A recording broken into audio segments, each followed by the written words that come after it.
გიორგი ჩუბინაშვილის სახელობის ქართული ხელოვნების ისტორიისა და ძეგლთა დაცვის ეროვნულ კვლევით ცენტრში საარქივო დოკუმენტები დამუშავდა, დახარისხდა და საარქივო ფონდის სივრცე განახლდა. სამუშაოები რამდენიმე წლის განმავლობაში მიმდინარეობდა. Როგორც გიორგი ჩუბინაშვილის სახელობის ქართული ხელოვნების ისტორიისა და ძეგლთა დაცვის ეროვნული კვლევითი ცენტრის დირექტორმა მარიამ გაჩეჩილაძემ აღნიშნა, 2024 წელი არქივისთვის საკმაოდ ნაყოფიერი და მნიშვნელოვანი პერიოდი იყო. მისი განმარტებით დამუშავდა ქვეყნისთვის ღირებული საარქივო მასალები. მარიამ გაჩეჩილაძის განცხადებით, ეროვნული კვლევითი ცენტრი უნიკალურ არქივს ფლობს, რომელიც მუდმივად განახლებადია. ორგანიზაცია, რომელიც დაარსებული 1951 წელს, მისი დირექტორი იყო ბატონი გიორგი ჩუბინაშვილი. წლების მანძილზე ჩვენი ორგანიზაცია ეწეოდა სამეცნიერო კვლევით სამუშაოს. ომის დროსაც კი უწყვეტად მიმდინარეობდა ექსპედიციები, ჩამოტანილი იყო უამრავი ფოტო და საარქივო მასალები, რაც გულისხმობ ნახაზები, რომლებიც ადგილზევე სრულდებოდა და ფლობდა უნიკალურ არქივს. მაგრამ მოხდა ისე, რომ თბილისის ომის დროს 1991-12 წლის მიჯნაზე შენობა ჩვენი დაიწვა და მთელი ეს არქივი თითქმის კი არა სრულად განადგურდა, გადარჩა თითოეულ რამ. შემდგომ რა თქმა უნდა ჩვენ მაინც გავაგრძელებთ არსებობა და დღემდე ვაგრძელებთ ასევე უმძიმეს პირობებში, იმიტომ რომ არ შეწყვეტილა სამეცნიერო კვლევებისადმი დამოკიდებულება და უდიდესი ეროვნული საქმის გაგრძელება, მაგრამ მატერიალური ბაზა, როგორც ასეთი დაწესებულებას აქ იმდენად მწირი, რომ შემოსული არქივები, რომლებსაც ჩვენ ძალიან ვცდილობთ, რომ მოვიზიდოთ, იგივე ჩვენი თანამშრომლების იქნება თუ სხვადასხვა არქივები, ითხოვს განსაკუთრებულ ფინანსურ მხარდაჭერას, რომ ის სათანადოდ იქნეს დამუშავებული. მოხდა ესეთი უნიკალური შემთხვევა, რომ ჩვენი ეს გაჭირვება მივიდა ჩვენი გარდაცვლილი თანამშრომლის ოჯახის ყურამდე, ქალბატონი რუსუდან ფიფია ჩვენი თანამშრომელი და მათი ოჯახის წევრებმა გამოთქვეს სურვილი, რომ ფინანსური დახმარება გაეწიათ ჩვენთვის ზუსტად აი ამ კუთხით, რომ ჩვენ სათანადოდ მიგვახედა აი ამ ჩვენ სივრცეში არსებული არქივისთვის. ეს არის ძალიან მნიშვნელოვანი საქმე, იმიტომ რომ განუყოფელი ნაწილია სამეცნიერო სამუშაოსი. და მე ეს მასალა მარტო ჩვენი დაწესებულებისთვის კი არ არის ღირებული, ეს არის ზოგადად ქვეყნისთვის უძვირფასესი მასალა, არა მარტო ხელოვნებაცოდნეებისთვის, არამედ სხვა ტიპის მეცნიერებებისთვისაც, იგივე ისტორიკოსებისთვისაც, ფილოლოგებისთვისაც და უამრავი სხვადასხვა მეცნიერი შეიძლება დაინტერესდეს ამ არქივებით. გიორგი ჩუბინაშვილის სახელობის ქართული ხელოვნების ისტორიისა და ძეგლთა დაცვის ეროვნულ კვლევით ცენტრში მიმდინარე სამუშაო პროცესს საარქივო განყოფილების თანამშრომლები ნოდარ არონიშიძე და სალომე ბუჩუკური უძღვებოდნენ. ამჟამად ფონდი 24 მკვლევრის არქივს ითვლის. საარქივო დოკუმენტები მოიცავს ბიოგრაფიულ და საზოგადო მოღვაწეობის ამსახველ მასალას, სამეცნიერო ნაშრომებს, ჩანახატებს, ნახაზებსა და ფოტონეგატივებს. ჩვენს დაწესებულების არქივში ინახება სახელმწიფო სკოლის დამაარსებელთა, ანუ ძველი თაობის ბატონი გიორგი ჩუბინაშვილის, ნიკო ჩუბინაშვილის, ლეო რჩეულიშვილის, თინა ვირსალაძის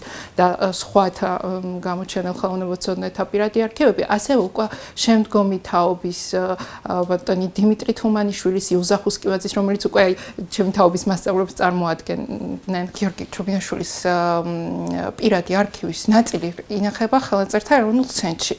ნაწილი უშუალოდ ჩვენს დაწესებულებას გადმოდის, ამიტომ მასთან ძალიან მრავალფეროვანი მასალაა, იმიტომ რომ არის ორიგინალი ხელნაწერები, სხვადასხვა ენაზე შესრულებული. საკმაოდ ბევრი არის გამოცემული, მაგრამ უმეტესობა არის გამოუცემელი. ამით არის აღსანიშნავი და საყურადღებო, რომ ეს მასალები საკმაოდ დიდ ყურადღებას მოითხოვს, იმიტომ რომ ისეთი უნიკალური მასალაა, მაგალითად ჩანახატები, კროკები, ნახაზები, ძეგლების, შუა საუკუნეების კეთილის მხატვრობის ჩანახატები, რომელიც შეიძლება დღეს ან დაზიანებული ან სრულად უკვე გამქრალის კი იყოს, ხო? და ჩვენ მაქსიმალურად ვცდილობთ, რომ მობილიზება გავუკეთოთ, გავაციფრულოთ, ელექტრონულ ვერსიებად ზევიმუშაოთ. ამ ერთი წლის განმავლობაში, ამიტომ საკმაოდ მრავალმხრივ მოგვიწია მუშაობა.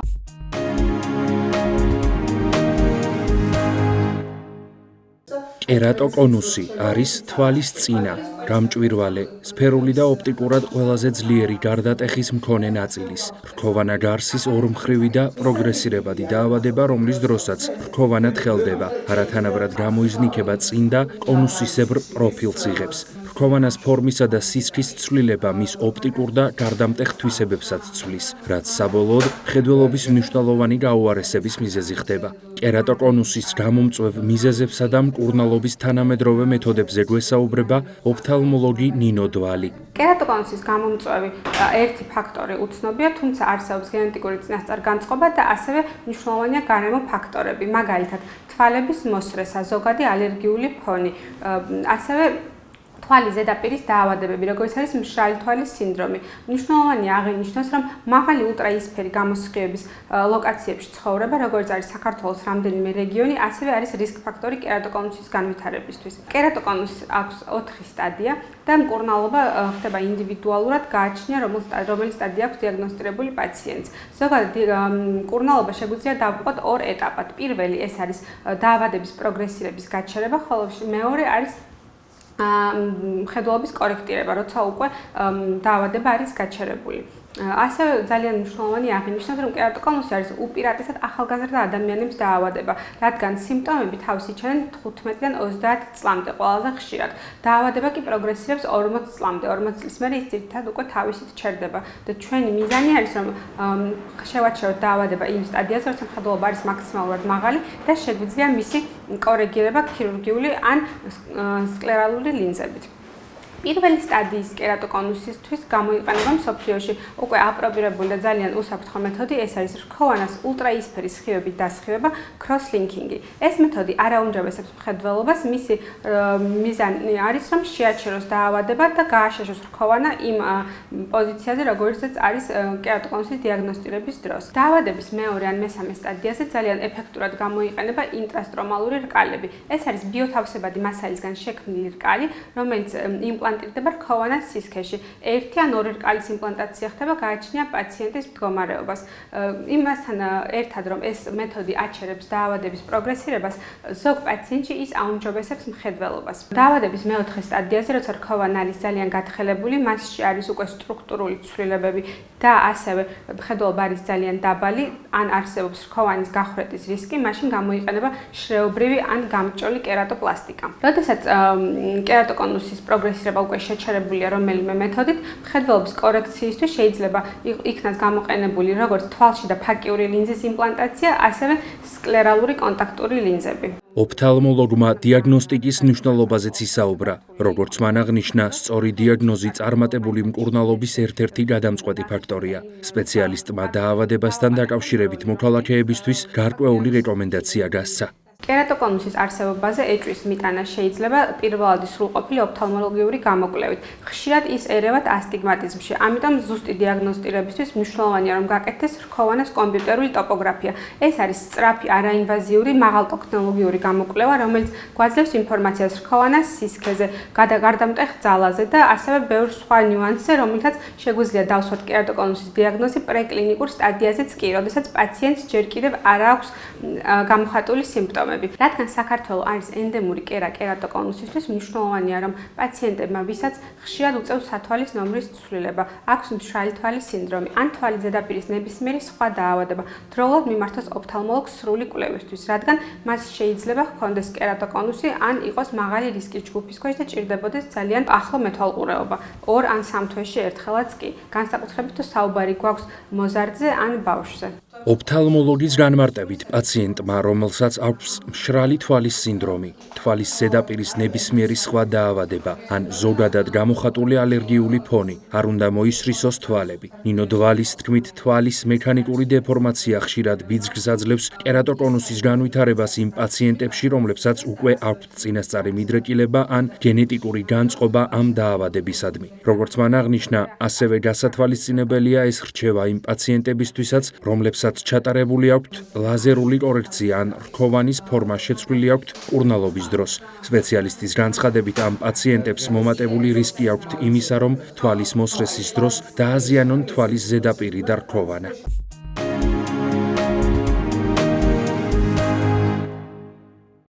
იაპონური ავტომწარმოებელი Toyota გეგმავს ელექტრომობილების წარმოებას დიდ ბრიტანეთში და ამავდროულად ყველა თავისი ევროპული ქარხნის შენარჩუნებას. ამის შესახებ ინფორმაციას Guardian-ი ავრცელებს. მიუხედავად იმისა, რომ Toyota ჰიბრიდული მანქანების წარმოების ლიდერი კომპანიაა, კონკურენტებთან შედარებით უფრო ფრთხილად ცდილობს სრულიად ელექტრონულ მანქანებზე გადასვლას. Guardian-ის ცნობით ეს სიფრთხილე ფინანსურად მომგებიანი აღმოჩნდა, რადგან ბოლო თვეებში ელექტრომობილების გაყიდვების ზრდა შენელდა ევროპის ზოგიერთ ბაზარზე. Toyota ელექტრომობილების წარმოებაზე გადასვლას ეტაპობრივად გეგმავს. კომპანიამ ბრიუსელში გამართულ ღონისძიებაზე 3 ახალი ელექტრომობილი წარადგინა. კომპანიის წარმომადგენლების განცხადებით, Toyota 2026 წლამდე კიდევ 3 ახალი ელექტრომობილის შექმნას გეგმავს.